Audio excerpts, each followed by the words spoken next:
Well, as I mentioned, it's unprecedented. It's an unprecedented day in American history as former President Trump was arraigned in Manhattan in a Manhattan courtroom this afternoon. The former president pled not guilty to 34 felony charges, which represent the first ever brought against a former president. Now, President Trump will speak to the nation tonight from his home in Florida. Now, joining me now from New York City, where he was reporting today, is Jarrett Stepman, columnist for the Daily Signal. Jarrett, welcome to Washington Watch. Thanks so much for joining us.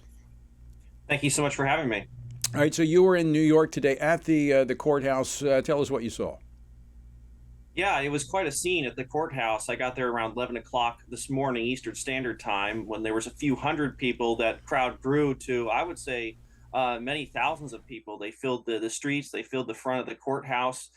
You had people who were very anti-Trump. You had a lot of people who were very pro-Trump. I think there were a lot of even many native New Yorkers. I know New York is seen as a very blue state and certainly a blue city, but there were a lot of Trump supporters at this protest, or at this, I guess, gathering of people. I think that the tenor of it was certainly very peaceful. There was obviously tension between the sides. The police kept the pro and anti-Trump groups kind of in their own areas. But I think the tenor was quite interesting, especially given that this is a historic moment in American history where a president is actually facing an indictment, an arraignment, and possibly an arrest. I think that the people who were there understood this to be a unique experience.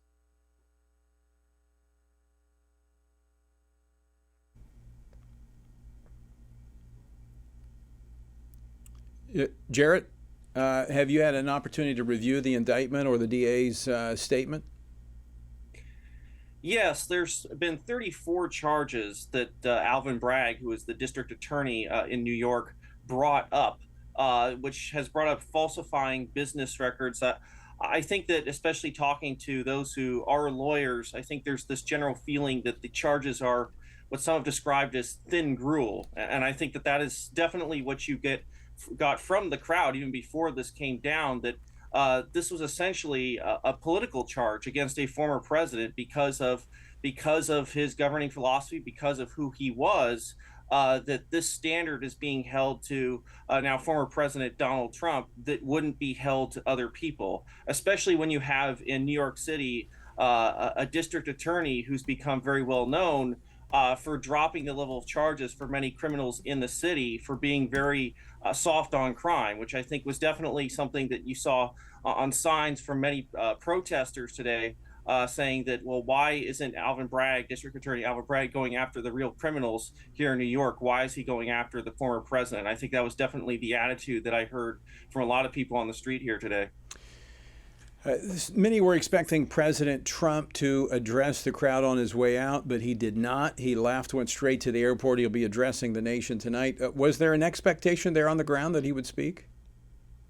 I think people didn't really know what to expect. I think that people were just hoping to maybe see the president. I think many thought that, again, that this was a historic moment in history. They wanted to see what was going to happen if he would make a statement to the crowd. There was really only a brief moment in which people could even see the former president enter the courthouse, which I thought was very interesting because, of course, there's a quote right on top of the courthouse that says equal and exact justice to all men of whatever state or persuasion. It comes from a Thomas Jefferson inaugural quote. And I thought that was very interesting given the case that is before us here. And I think that, as I said, many of the people who were gathered there realized that this was a very politicized event. This was not just a business as usual thing for a former president to face. Yeah, I think you're absolutely right. Jarrett, thanks so much for taking time to join us from New York.